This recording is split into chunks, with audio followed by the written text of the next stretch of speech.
Welcome to 360 Tamil. இன்னைக்கு இந்த வீடியோல சுழல் 2 அப்படின்ற வெப் சீரிஸோட எக்ஸ்பிளனேஷன் பத்தி தான் பார்க்க போறோம். எக்ஸ்பிளனேஷனுக்குள்ள போறதுக்கு முன்னாடி ஒரு விஷயத்த சொல்லிடுறேன். சுழல் 1 பார்த்தா தான் இது புரியுமான்ற மாதிரி உங்களுக்கு ஒரு கேள்வி வந்திருக்கும். ஏற்கனவே சுழல் 1 பார்த்திருந்தீங்கன்னு வச்சுக்கோங்களேன், அது மறந்திருந்தா கூட பிரச்சனை இல்ல. இதை பார்க்கும் போது உங்களுக்கு அது ஆட்டோமேட்டிக்கா ரீகால் ஆயிடும். அப்படி இல்ல நான் சுழல் 1 பார்க்கவே இல்ல டைரக்டா பார்க்கலாமான்னு கேட்டீங்கன்னா நிறைய ஸ்பாயிலர் ஆயிடும். அதனால சுழல் 1 பாருங்க, அது நல்லா இருக்கும். அதுக்கப்புறம் இதை கண்டினியூ பண்ணுங்க. சுழல் 1 ஆல்ரெடி நான் எக்ஸ்பிளைன் பண்ணியிருக்கேன். அதுக்கான லிங்க் வேணா டிஸ்கிரிப்ஷன்ல கொடுக்குறேன். அது மூலியமா ஃபர்ஸ்ட் பார்ட்டை பார்த்துருங்க. அதுக்கப்புறம் இந்த வீடியோவை கண்டினியூ பண்ணுங்க. சுழல் 1யும் சுழல் 2யும் லைட்டா தான் கனெக்ட் பண்ணிருப்பாங்க. ஓரளவுக்கு அதோட ஞாபகம் இருந்தா கூட போதும். அதை வச்சு நீங்க இந்த செகண்ட் பார்ட்டை பார்க்க ஆரம்பிக்கலாம். எக்ஸ்பிளனேஷனுக்குள்ள போறதுக்கு முன்னாடி வீடியோக்கு ஒரு லைக் போடுங்க. அது மூலியமா இந்த வீடியோ இன்னும் நிறைய பேர்கிட்ட கொண்டு போய் சேர்க்கப்படும். முதல் 2 எபிசோட் மட்டும் தான் இந்த வீடியோல நம்ம பார்க்க போறோம். அடுத்தடுத்த எபிசோடும் சீக்கிரமா வந்துடும். அதனால சேனலை மறக்காம சப்ஸ்கிரைப் பண்ணி வச்சுக்கோங்க. நாளைக்கு ஈவினிங் குள்ளேயே எல்லா எபிசோடையும் நான் போட்டுருவேன். நான் எல்லாத்தையும் போட்டுட்டேன்னு வச்சுக்கோங்களேன், டிஸ்கிரிப்ஷன்ல லிங்க் கொடுத்துறேன். அது மூலியமா எந்த பார்ட்டை நீங்க பார்க்கணுமோ பார்த்துக்கோங்க. மேற்கொண்டு டைம் வேஸ்ட் பண்ணாம நம்ம நேரடியா எக்ஸ்பிளனேஷனுக்குள்ள போயிடலாம். ஃபர்ஸ்ட் பார்ட்ல நந்தினின்னு ஒருத்தங்களை காமிச்சிருப்பாங்க. அவங்க கிட்ட இருந்து தான் கதை ஆரம்பிக்குது. நந்தினியை பொறுத்த வரைக்கும் இப்ப ஜெயில தான் இருக்காங்க.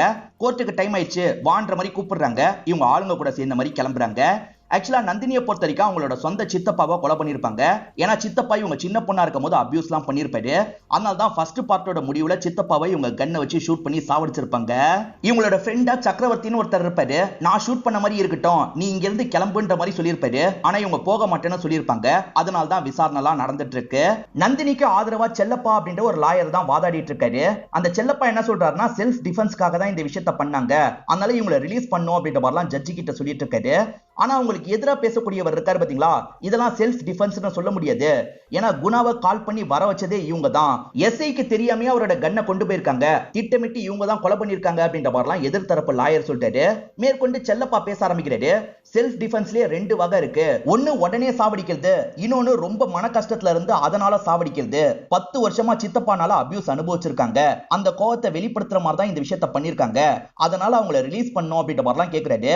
8 மாசத்துக்கு மேல இந்த கேஸ் நடந்துட்டு இருக்கு. ஜட்ஜ் இருக்கார்ல, வேற நாள் இந்த கேஸை ஒத்தி வச்சிடுறாரு. அநேகமா இன்னைக்கு தீர்ப்பு வந்துரும் நினைச்சிருப்பாங்க. ஆனா தள்ளி போயிருது. நீ கவலைப்படாதமா, கண்டிப்பா உனக்கு ஃபேவரா தான் இந்த கேஸ் முடியும்ன்ற மாதிரி செல்லப்பா சொல்லிட்டாரு. இவங்களுமே செல்லப்பாக்கு நன்றி எல்லாம் சொல்லிட்டு இருக்காங்க. ஹீரோ இருக்கார்ல, கண்டிப்பா இன்னைக்கு இவங்க ரிலீஸ் ஆயிடுவாங்கன்ற மாதிரி நினைச்சிருப்பாரு. அதனால உனக்காக ஸ்வீட்லாம் கூட வாங்கிட்டு வந்தேன் அப்படின்ற மாதிரி சொல்லிட்டாரு. இந்த ஸ்வீட்டை நீ எடுத்துட்டு போ, அங்க சேர்ந்து சாப்பிடு அப்படின்ற மாதிரி சொல்லிட்டாரு. இவங்கள லவ் பண்றேன்னு சொல்லி சக்கரவர்த்தி அவரோட ஃபியூச்சரை ஸ்பாயில் பண்ணக்கூடாதுன்ற மாதிரி இவங்க நினைக்கிறாங்க. அதனால சக்கரவர்த்தி கிட்ட பெருசா இவங்க பேசாம அவாய்ட் பண்றதுக்கு தான் ட்ரை பண்றாங்க. எனக்கு ஸ்வீட்லாம் வேணான்னு சொல்லிட்டாங்க. ஒன்னாவது எடுத்துக்கோ அப்படின்ற மாதிரி சொல்லிட்டாரு. சரின்ற மாதிரி இவங்க ஒரு பீஸை மட்டும் எடுத்துட்டு இங்க இருந்து கிளம்புறாங்க. இப்ப தாமுன்னு ஒருத்தரை காட்டுறாங்க. இவர் யாருன்னு பாத்தீங்கன்னா செல்லப்பான்னு ஒருத்தரை காமிச்சாங்கல்ல, அவரோட டிரைவரா தான் இருப்பாரு. ஹீரோக்கு ஃப்ரெண்டு தான் போல. ஏன்னா ஹீரோ செல்லப்பாவை பாக்குறதுக்காக வரும்போதெல்லாம் இவர்கிட்டயும் பேசுவாரு. 2 பேருமே ஜெனரலா பேசிக்கிறாங்க. இப்ப செல்லப்பா வந்தோடனே இவருமே கார் எடுத்துட்டு கிளம்புறாரு.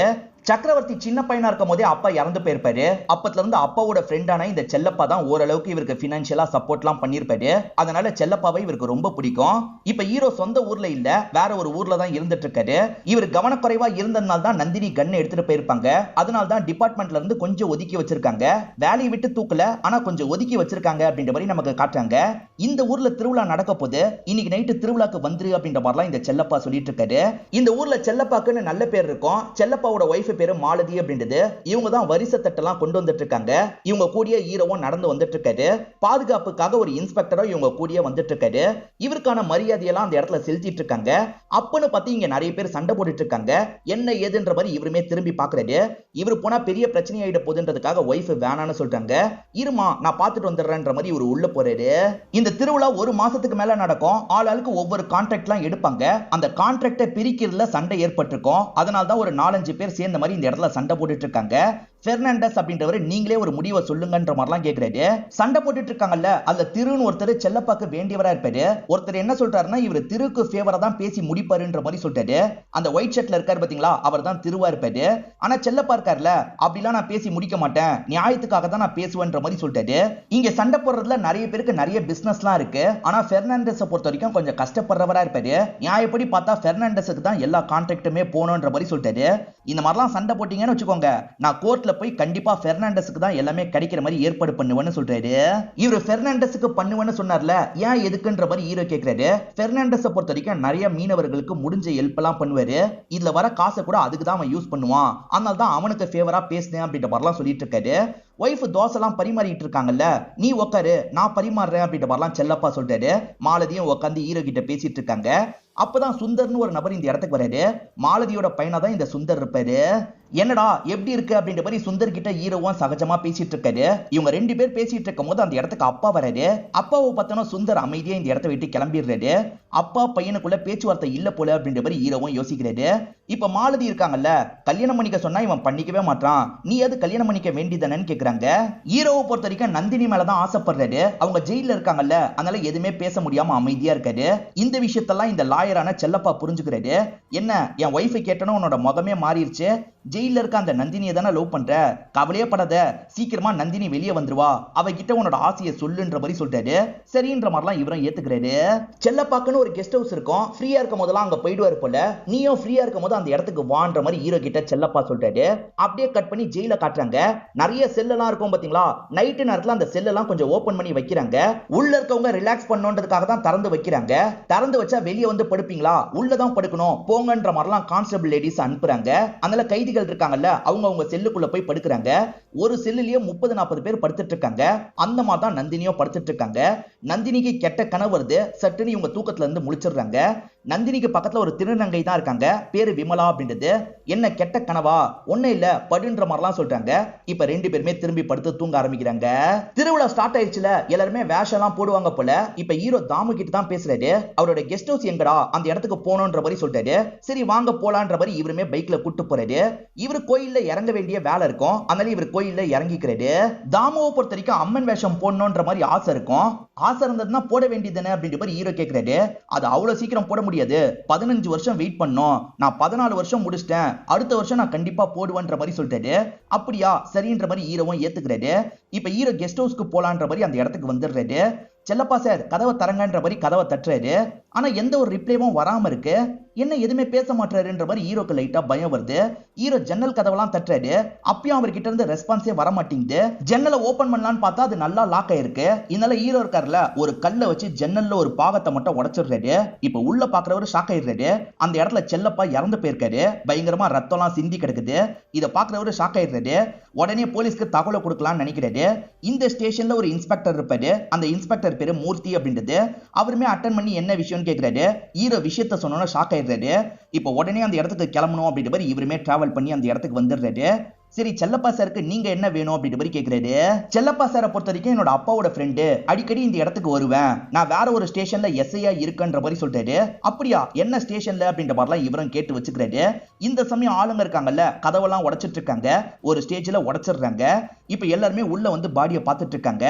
எல்லாரும் ஒவ்வொரு பக்கம் போறாங்க. ஹீரோ இருக்கார்ல, இந்த கண்டிஷன்ல சில போட்டோஸ் எடுத்து வச்சுப்போம் அப்படின்ற மாதிரி இந்த இடத்துல போட்டோஸ் எல்லாம் எடுத்துக்கிறாரு.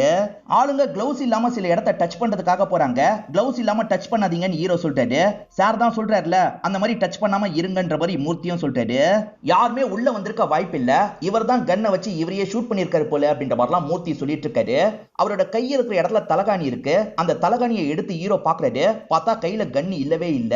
சூசைடா இருந்தா கையில கன் இருக்கணும்ல, சோ இது சூசைட் இல்ல அப்படின்ற மாதிரி ஹீரோ சொல்றாரு. இப்ப விஷயம் பெருசாயிருச்சுல, அதனால சீனியரை வர வச்சிடுறாங்க. சீனியரும் இந்த இடத்துக்கு வந்து பாடியை பாக்குறாரு. இது கொலைன்ற பட்சத்துல கொலைகாரன் எப்படி உள்ள வந்தான், எப்படி வெளியே போனான்ற கேள்வி இவங்க 3 பேருக்குமே இருக்கு. இத பத்தி இவங்க 3 பேருமே டிஸ்கஸ்லாம் பண்ணிட்டு இருக்காங்க. தம்பி நீ யாருன்னு கேக்குறாரு. ஹீரோ வேற ஸ்டேஷன்ல எஸ்ஐ இல்ல, அத பத்திலாம் சொல்றாரு. இத கேட்டு தெரிஞ்சுக்கிட்ட சீனியர் இருக்கார்ல, வெளியே வந்துடுறாரு. அந்த ஸ்டேஷன்ல கால் பண்ணி விசாரிக்கிறாரு. அவர் எஸ்ஐ தானா, இன்னும் டியூட்டில தான் இருக்காரா அப்படின்ற மாதிரிலாம் கேக்குறாரு. ஆமா சார், ஆனா கொஞ்சம் ஒதுக்கி வச்சிருக்கோம் அப்படின்ற மாதிரிலாம் சொல்றாங்க. எல்லாம் தெரிஞ்சுக்கிட்ட இந்த சீனியருமே உள்ள வராரு. வந்த ஒரு மூர்த்தி நீங்க கொஞ்சம் வெளியே வெயிட் பண்ணுங்க அப்படின்ற மாதிரி மூர்த்தி அனுப்புறாரு. ஒருவேளை கேஸ் அவங்கிட்ட கொடுக்க போறாரா அப்படின்ற மாதிரி மூர்த்தி யோசிச்சுக்கிட்டே இங்க இருந்து கிளம்புறாரு. இப்ப சீனியர் இருக்கார்ல, ஹீரோவை பார்த்த மாதிரி பேச ஆரம்பிக்கிறாரு. தம்பி இந்த கேஸை நீயே ஹேண்டில் பண்ணு அப்படின்ற மாதிரி சொல்றாரு. எது நானான்ற மாதிரி ஹீரோ லைட்டா தயங்க தான் செய்யறாரு. செல்லப்பா இவரோட அப்பா மாதிரி இல்ல, அதனால நம்மளே குற்றவாளியை கண்டுபிடிக்கலான்றதுக்காக சரின்ற மாதிரி ஏத்துக்கிறாரு. இப்ப வெளியே வரும்போது மூர்த்தி அப்செட்டா இருக்கிறத இந்த சீனியர் புரிஞ்சுக்கிறாரு. என்னையா கேஸ வாங்கிட்ட தரலன்னு அப்செட் ஆயிட்டியா, செல்லப்பா இறந்து போனது பெரிய கேஸியா, நீ கொஞ்சம் சொதப்புனு வச்சுக்கோ, உனக்கு எனக்கெல்லாம் பிரச்சனை வரும், அந்த பிரச்சனையை திருப்பி விடுறதுக்காக தான் அவங்கிட்ட கேஸ கொடுத்துருக்கேன், கொஞ்சம் அவங்கிட்ட சேர்ந்து செயல்படு அப்படின்ற மாதிரிலாம் சொல்லிட்டாரு. இப்ப ஹீரோ வந்ததுக்கு அப்புறம் ஹீரோவை பார்த்த மாதிரி பேச ஆரம்பிக்கிறாரு. நீங்க 2 பேர் தான் சேர்ந்து செயல் பண்ணணும்னு சொல்லிட்டாரு. இப்போ வரைக்கும் இந்த டெத் நியூஸ் வெளியே போகாம பாத்துக்கோங்கன்ற மாதிரி சொல்றாரு. இப்ப ஃபாரன்சிக் டீமை சேர்ந்தவங்களா இந்த இடத்துக்கு வந்துடுறாங்க. இதுல ஒருத்தர் ஹீரோக்கு நல்லா தெரியும். ஏன்னா ஃபர்ஸ்ட் பார்ட்ல இவங்க ரெண்டு பேருமே சேர்ந்து வேலை பார்த்திருப்பாங்க. ஹீரோ வந்தோடனே போட்டோ எடுத்தாரு பாத்தீங்களா, அதை உங்களுக்கு அனுப்பி வைக்கிறேன் அப்படின்ற மாதிரி சொல்லிட்டாரு. ஹீரோ ஃபீலிங்கா நின்னுட்டு இருக்காரு அப்படின்றத இவர் புரிஞ்சுக்கிறாரு. இறந்து போனவர் உங்களுக்கு வேண்டியவரா சார்னு கேக்குறாரு. ஆமா, என்னோட அப்பா மாதிரி அப்படின்ற மாதிரி ஹீரோவும் ஃபீலிங்கா சொல்லிட்டாரு. ஆக்சுவலா இவங்க கிட்ட ஒரு சீனியர் பேசிட்டு போனார்ல, அந்த சீனியர் பெரிய ஆளுங்களெல்லாம் ஒரு இடத்துக்கு வர வச்சிடுறாரு. செல்லப்பா இறந்து போனதை பத்தி சொல்லிட்டாரு. செல்லப்பா இறந்து போனதுனால திருவிழாவை நிறுத்திடலாமா அப்படின்ற மாதிரி யோசிக்கிறாங்க. வேணாம் நிறுத்த வேணாம், இது நடக்கட்டும் அப்படின்ற மாதிரி பேசிக்கிறாங்க. யார்கிட்டயும் சொல்ல வேணாம்னு சொன்னவர் எதுக்காக இவங்க கிட்ட சொன்னாருன்ற மாதிரி உங்களுக்கு ஒரு கேள்வி வந்திருக்கும். ஆக்சுவலா இவங்க எல்லாம் ஊர்ல பெரிய மனுஷங்களா இருப்பாங்க, அதனால தான் இவங்க கிட்ட விஷயத்த சொல்லிட்டாரு. நீங்க யார்கிட்டயும் சொல்லாம இருங்கன்ற மாதிரி சொல்லிட்டாரு. சரி சொல்ல மாட்டோம் அப்படின்ற மாதிரி இங்க இருக்க எல்லாருமே ஏத்துக்கிறாங்க. பின்னாடி இவங்க எல்லாம் யாருன்றதை நான் தெளிவா சொல்றேன். இப்ப மாலதியும் சுந்தரம் இந்த இடத்துக்கு வந்துட்டு இருக்காங்க. அம்மாவை கூட்டிட்டு வர வேணாம் தான் நான் சொன்னேன் அப்படின்ற மாதிரி ஹீரோ சொல்லிட்டாரு. நான் எவ்வளவோ சொன்னேன், அம்மா கேட்கலன்ற மாதிரி சுந்தர் சொல்லிட்டாரு. அம்மா கிளம்புங்க அப்படின்ற மாதிரிலாம் ஹீரோ அவங்க கிட்ட சொல்லிட்டு இருக்காரு. இப்ப மூர்த்தி இருக்காருல, சீக்கிரமா பாடியை தூக்கிட்டு வாங்கயா அப்படின்ற மாதிரி சொல்லிட்டாரு. பாடின்ற மாதிரி திரும்ப திரும்ப சொல்லிட்டாருல. சார் பார்த்து பேசுங்க அப்படின்ற மாதிரி சொல்லிட்டாரு. ஃபேமிலி முன்னாடி பேசினா கஷ்டப்படுவாங்கல்ல, அதனால தான் ஹீரோ இப்படி சொல்லிட்டாரு. சாரி மேடம், சார் மேல எனக்கும் மரியாதை இருக்கு, நான் சாதாரணமா பாடின்னு சொல்லிட்டேன்ற மாதிரி சொல்றாரு. பாடியை பார்க்க வேணான்ற மாதிரி மாலதியை உட்கார வச்சிருக்காங்க. ஆனா மாலதி கண்டிப்பா நான் பாடியை பார்க்கணும், விடுங்கன்ற மாதிரிலாம் போகிறதுக்கு ட்ரை பண்றாங்க. சுந்தர் எவ்வளவோ தடுக்கிறதுக்கு ட்ரை பண்றாரு, ஒரு லேடி கான்ஸ்டபிளும் தடுக்கிறதுக்கு ட்ரை பண்றாங்க. அதை மீறியே இவங்க உள்ள வந்துடுறாங்க. ஹஸ்பண்ட் இருக்கிற கண்டிஷனை பார்த்து இவங்க பயங்கரமா ஃபீல் பண்ணி அழுகுறாங்க.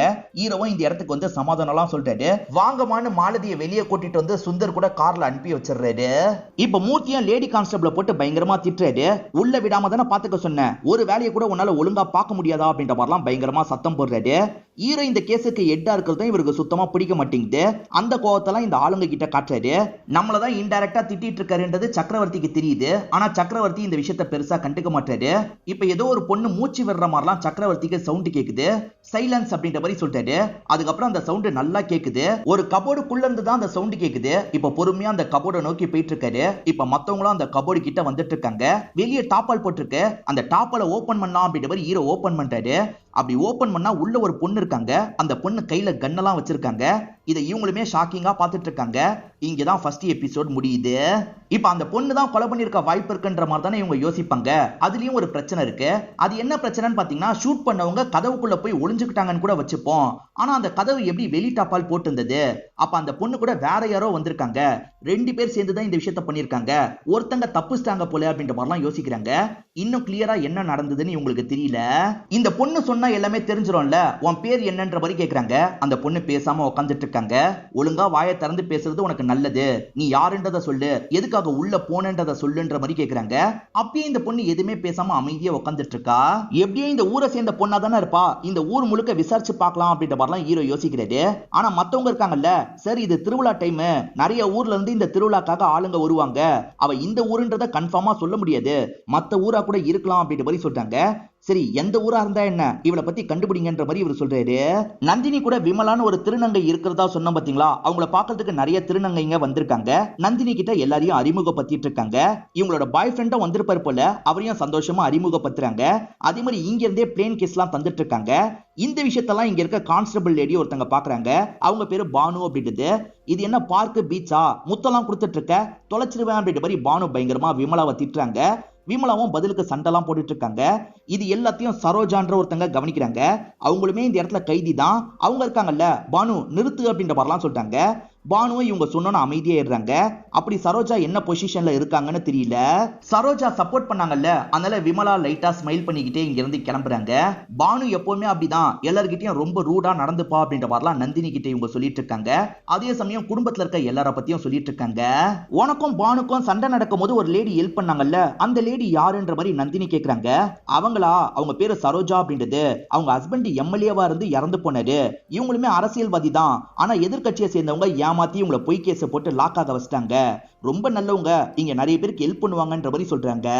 இந்த மாதிரிலாம் இவங்க பேசிட்டு இருக்கும் போது ரெண்டு லேடிஸ் சண்டை போட்டுக்கிற மாதிரி சவுண்ட் கேக்குது. இப்ப எல்லாருமே அந்த இடத்துக்கு வந்து வேடிக்கை பார்த்துட்டு இருக்காங்க. அந்த இடத்துக்கு சரோஜாவும் வந்துடுறாங்க. எப்ப பாரு சண்டை போட்டுக்கிட்டே இருப்பீங்களா, நிறுத்துங்க அப்படின்ற மாதிரிலாம் சொல்றாங்க. அவங்க ரெண்டு பேருமே சரோஜா சொன்னா அமைதியாயிடுறாங்க. பரவாயில்ல, சரோஜா சொன்னா எல்லாருமே கேக்குறாங்க அப்படின்ற மாதிரிலாம் நந்தினியும் இந்த விஷயத்த கவனிச்சிட்டு இருக்காங்க. ஃபர்ஸ்ட் பார்ட்ல ஒரு திருநங்கையை காமிச்சிருப்பாங்க, அதே மாதிரி ஈஸ்வரன் ஒருத்தரை காமிச்சிருப்பாங்க. இப்ப ஹீரோ இருக்கார்ல, எதர்ச்சியா இவங்க 2 பேரை கவனிக்கிறாரு. நீங்க 2 பேர் என்ன பண்றீங்கன்னு கேக்குறாரு. திருவிழால, அதனால தான் இந்த இடத்துக்கு வந்தோம், கூடாரம் போடுறதுக்கு பர்மிஷன் வாங்கணுமா, அதனால தான் போலீஸ் ஸ்டேஷனுக்கு வந்திருக்கோம்னு சொல்லிட்டாங்க. இதனால ஹீரோ இருக்கார்ல, இவருக்கு வேண்டிய ஆளுங்களை எல்லாம் பக்கத்துல வர வைக்கிறாரு. இவங்களுக்கு வேண்டியதை பக்கத்துல இருந்து பண்ணி கொடுங்கன்ற மாதிரி சொல்லிட்டாரு. இவங்க 2 பேருமே நன்றிலாம் சொல்றாங்க. நந்தினியும் சரோஜாவை பத்தி கேக்குறாங்க.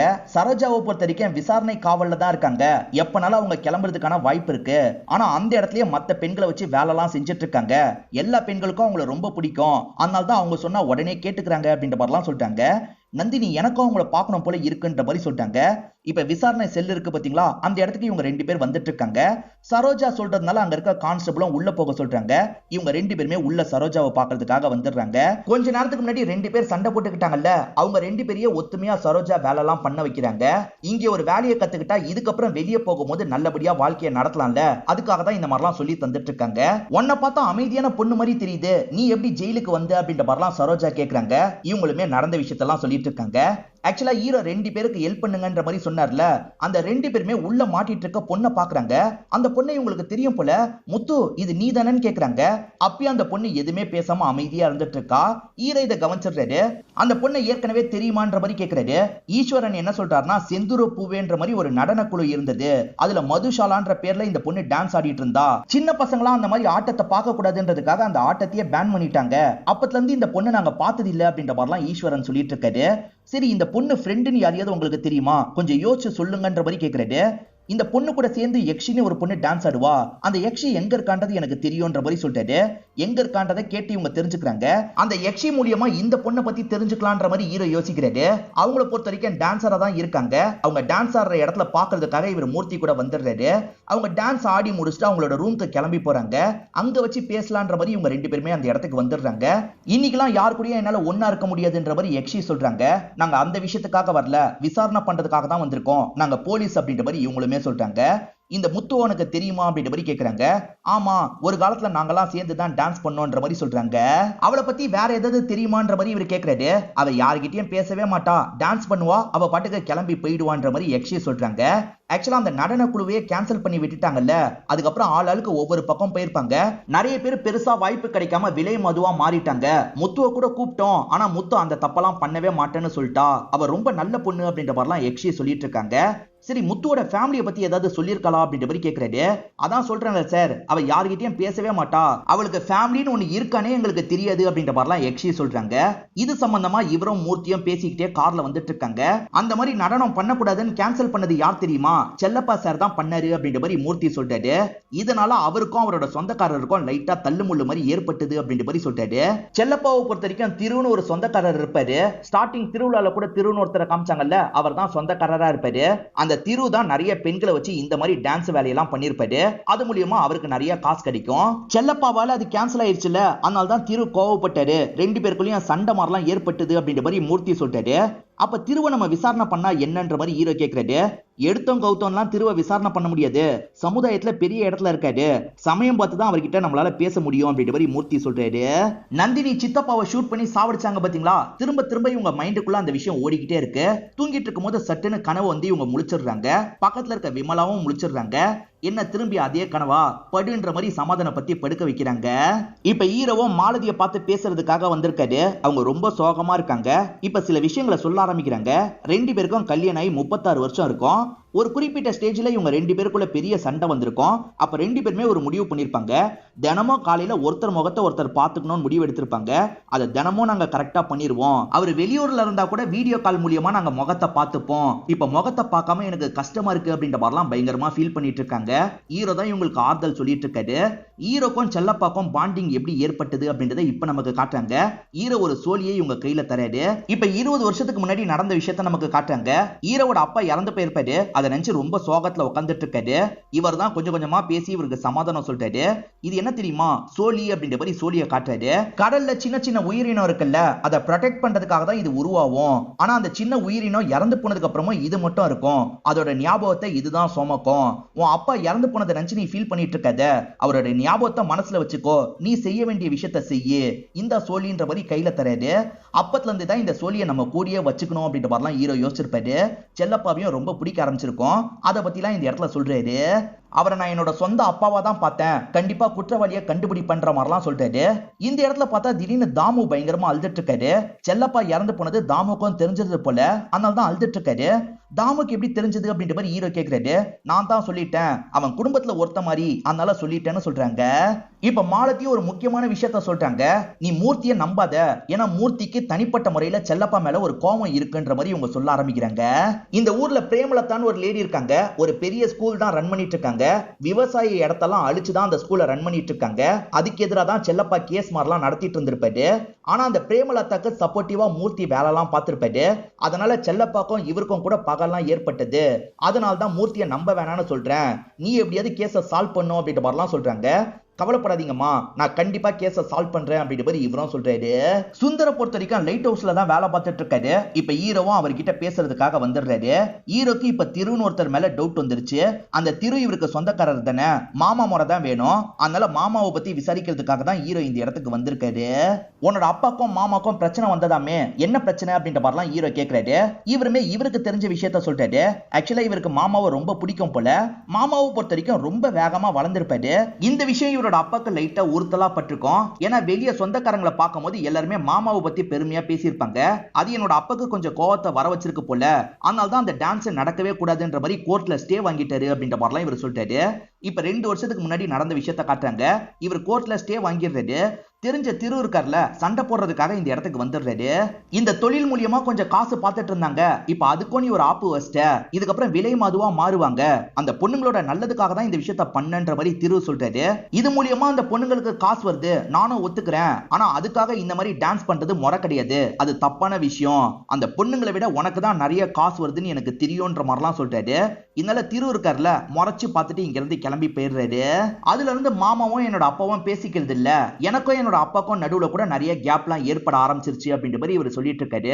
இந்த மாதிரிலாம் இவங்க பேசிட்டு இருக்கும்போது நியூஸ்ல உங்க அப்பாவை பத்தி வருதுன்ற மாதிரி அசிஸ்டன்ட் சொல்றாரு. நியூஸ் வெளியாக கூடாதுன்னு சீனியர் சொன்னார்ல, ஆனா நியூஸ் வெளியாயிருது. ஒரு பொண்ணை பிடிச்சு வச்சிருக்காங்கல்ல, அந்த பொண்ணை பத்தியே நியூஸ்ல சொல்லிட்டு இருக்காங்க. இதை தாண்டி உங்களுக்கு திரு மேல டவுட் இருக்கிறதா நினைச்சு வச்சிருந்தாங்கல்ல, திருவை பத்தியும் நியூஸ்ல சொல்லிட்டு இருக்காங்க. திரு கூட இதை பண்ணிருக்க வாய்ப்பு இருக்குன்ற மாதிரி தான் சொல்லிட்டு இருக்காங்க. இப்ப மூர்த்தியோட சீனியர் இருக்கார்ல, மூர்த்திக்கு கால் பண்ணி எப்படி நியூஸ் லீக் ஆச்சு அப்படின்ற மாதிரி பயங்கரமா திட்டிட்டு இருக்காரு. எப்படி ஆச்சுன்னு தெரியல சார், நான் என்ன ஏதுன்னு பாக்குறேன் அப்படின்ற மாதிரிலாம் சொல்லிட்டு இருக்காரு. அப்ப மூர்த்தி பையன் ஸ்கூலுக்கு கிளம்பிட்டு இருக்கான், பார்த்து போயிட்டு வான்னு சொல்றாரு. ஆனா பையன் கண்டுக்க கூட மாட்டான். சீனியர் மூர்த்திக்கு டோஸ் விட்டாரு பாத்தீங்களா, அதே மாதிரி ஹீரோக்கும் டோஸ் விட்டுருக்காரு போல. அதை பத்திலாம் இவங்க 2 பேருமே பேசிட்டு இருக்காங்க. அப்பதான் இந்த இடத்துக்கு கரெக்டா திரு வந்துடுறாரு. எதுக்காக என்ன பத்தி நியூஸ்ல இந்த மாதிரி வந்துட்டு இருக்கு, யோ நீ என்ன பண்ணிட்டு இருக்க அப்படின்ற மாதிரி மூர்த்தியை திட்டுற மாதிரிலாம் பேசிட்டு இருக்காரு. மூர்த்தி பழக்கம் போல, அதனால தான் உரிமையா பேசிட்டு இருக்காரு. தம்பி யாருன்ற மாதிரி கேக்குறாரு. தம்பி தான் இந்த கேஸை விசாரணை பண்றாரு, சொல்ல போனா எனக்கு மேல இவர் தானே சொல்றாரு. இப்ப ஹீரோவும் திரு கிட்ட பொறுமையா விசாரணை பண்ண ஆரம்பிக்கிறாரு. உங்க டான்ஸ் ட்ரூப்ல இருந்த பொண்ணு தானே சார் இவளும் வேற யாரோ சேர்ந்துதான் கொலை பண்ணிருக்க வாய்ப்பு இருக்குன்னு நாங்க சந்தேகப்படுறோம் அப்படின்ற மாதிரி இவரை பிளாக் பண்ற மாதிரிலாம் நிறைய கேள்வி கேட்கிறாரு. நம்மளதான் சந்தேகப்பட்டு கேள்வி கேட்கிறான்றது திருக்கு புரிஞ்சிருது. என்ன சந்தேகப்படுறியான்னு கோவமா கேட்கிறாரு. ஆமா சார், உங்களை தான் சந்தேகப்படுறேன் அப்படின்ற மாதிரி ஹீரோ சொல்றாரு. செல்லப்பா எனக்கு சொந்தக்கார மட்டும் இல்லடா, செல்லப்பா என்னோட பெஸ்ட் ஃப்ரெண்டு அப்படின்ற மாதிரி இவர் சொல்றாரு. இப்பதான் நடந்த ஒரு விஷயத்த நமக்கு காட்டுறாங்க. ஆக்சுவலா 2 வருஷத்துக்கு முன்னாடி பகல்ல இவங்க சண்டை போட்டாங்கல்ல, அன்னைக்கு நைட்டே இவங்க 2 பேருமே சமாதானம் ஆயிருப்பாங்க. சரி விடு பாத்துக்கலாம், நீ பண்ணதோ ஒரு விதத்துல சரிதான்ற மாதிரி இவர் ஏத்திருப்பாரு. இவங்க 2 பேருமே உள்ளுக்குள்ள ஒத்துமையா தான் இருந்திருக்காங்க போல. வெளியிருந்து பாக்குறவங்களுக்கு தான் இவங்க 2 பேருக்குள்ள சண்டை மாதிரி தோணி இருக்கு போல. பையனுக்கு கூட அந்த மாதிரி தான் தோணி இருக்கு போல. நீ பாட்டுக்கு இதுக்கப்புறம் டான்ஸ் எல்லாம் நடத்தக்கூடாதுன்னு சொல்லிட்ட, இப்ப நான் என்ன டான்ஸ பாக்குறது அப்படின்ற மாதிரி திரு கேக்குறாரு. நான் வேணா டான்ஸ் பண்றேன் அப்படின்ற மாதிரி செல்லப்பா இவர் கூட சேர்ந்து டான்ஸ் எல்லாம் பண்றாரு. அந்த அளவுக்கு இவங்க 2 பேருமே திக் ஃப்ரெண்ட்ஸ் அப்படின்ற மாதிரி நமக்கு காட்டுறாங்க. சத்தியமா செல்லப்பாவோட சாவுக்கும் எனக்கும் சம்பந்தமே கிடையாது, உண்மையான குற்றவாளியை கண்டுபிடிங்க அப்படின்ற மாதிரி இவருமே இந்த இடத்தை விட்டு கிளம்ப ஆரம்பிக்கிறாரு. ச்சே, நல்ல மனுஷனா இருக்காரு, தேவையில்லாம இவரை போய் சந்தேகப்பட்டுட்டோம் அப்படின்ற மாதிரி மூர்த்தி சொல்லிட்டு இருக்காரு. பாக்குறத வச்சும் பேசுறத வச்சும் ஒருத்தர் நல்லவரா நல்லவரா கெட்டவரான்றதை கண்டுபிடிக்க முடியாது, ஏன்னா என்னோட எக்ஸ்பீரியன்ஸ்ல நிறைய தப்பு நடந்திருக்கு அப்படின்ற மாதிரி சொல்றாரு. திரிலோக்னு ஒருத்தர் கெட்டவருன்னு நினைச்சிருப்பாரு, பார்த்தா அவர் நல்லவரா இருந்திருப்பாரு. அதை மீன் பண்ணி தான் ஹீரோ இந்த இடத்துல சொல்றாரு. இப்போ ஒரு 7 பொண்ணுங்களை நமக்கு காட்டுறாங்க. ஆக்சுவலா முத்து போலீஸ்ல மாட்டிட்டு இருக்காங்கன்ற நியூஸை இவங்க பாக்குறாங்க. என்ன நினைக்கிறாங்கன்னு தெரியல. இவங்க ஏரியால ஒரு போலீஸ் ஸ்டேஷன் இருக்கும்ல, அந்த போலீஸ் ஸ்டேஷன்ல சரண்டர் ஆவறதுக்காக வந்துட்டு இருக்காங்க. எல்லாருமே ஒவ்வொரு ஊர்ல இருக்காங்க போல. அவங்க ஊர்ல இருக்க போலீஸ் ஸ்டேஷனுக்கு தான் வந்துட்டு இருக்காங்க. வந்தவங்க என்ன சொல்றாங்கன்னா, செல்லப்பாவை கொலை பண்ணது நாங்க தான் அப்படின்ற மாதிரி சொல்றாங்க. 7 பேர் ஒரே மாதிரி சொல்றாங்க. முத்துவியும் சேர்த்து 8 பேர் செல்லப்பாவோட சாவுக்கு காரணம்ன்ற மாதிரி சொல்றாங்க. இதோடைய செகண்ட் எபிசோட நமக்கு முடிக்கிறாங்க. முதல் 2 எபிசோடு உங்க எல்லாருக்குமே பிடிச்சிருக்கும் நம்புறேன். இன்னும் 6 எபிசோட் பேலன்ஸ் இருக்கு. அடுத்தடுத்த வீடியோ ரொம்ப ஸ்பீடா வந்துரும். நடுவுல சேனலை நீங்க பாருங்க. இது எல்லாத்தையும் நான் போட்டுட்டேன்னா பிளேலிஸ்ட் ஒன்னு கிரியேட் பண்றேன். அது மூலியமா நீங்க 4 பார்ட்டியும் பாத்துக்கலாம். ஒரு 2 நாள் தள்ளி தான் இந்த வீடியோவை நீங்க பாக்குறீங்கன்னா ஆல்ரெடி நான் லிங்க் எல்லாம் கொடுத்திருப்பேன். அந்த லிங்க் மூலியமா மத்த பார்ட்டியும் நீங்க பார்க்கணும்னா பாத்துக்கோங்க. டிஸ்கிரிப்ஷன்ல தான் அந்த லிங்க் கொடுத்திருப்பேன். இந்த வீடியோ உங்களுக்கு பிடிச்சிருந்ததுன்னா லைக் பண்ணுங்க, கமெண்ட் பண்ணுங்க. மறக்காம 360 தமிழ் சேனலை சப்ஸ்கிரைப் பண்ணி சப்போர்ட் பண்ணுங்க.